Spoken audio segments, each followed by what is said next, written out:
Are you ready to say goodbye to your YouTube TV free trial? In this video, I'll guide you through the simple steps to cancel it before you get charged.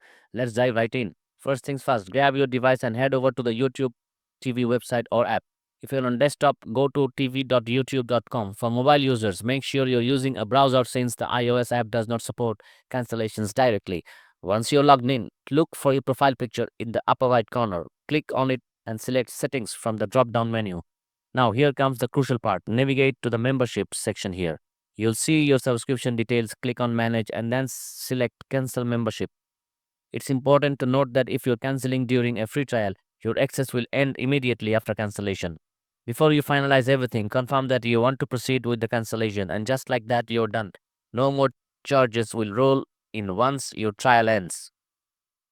To recap, go to tv.youtube.com or use a mobile browser. Click on your profile picture and select Settings. Navigate to Membership. Click on Manage, then Cancel Membership. Confirm your cancellation. And there you have it. You have successfully canceled your YouTube free trial without any hassle. If you found this video helpful, don't forget to give it a thumbs up and subscribe for more tech tips. Thanks for watching, and I'll see you in the next video.